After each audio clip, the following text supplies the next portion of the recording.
My iPhone is stuck on this Apple logo. I updated some 3 packages in Cydia, and after respringing, it got stuck on this Apple logo. It is not a picture.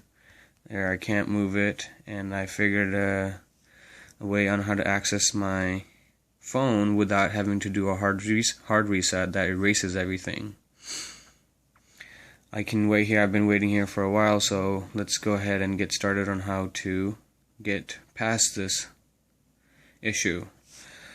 I'm going to go ahead and turn it off by holding the power button and the home button together to turn it off.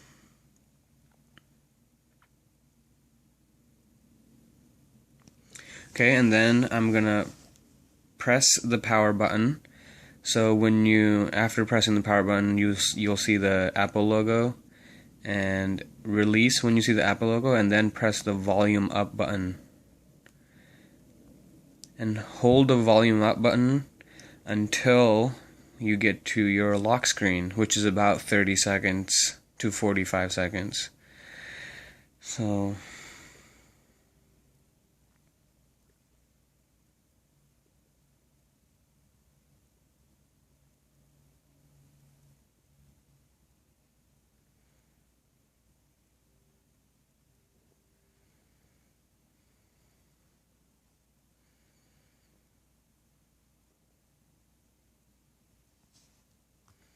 and bam.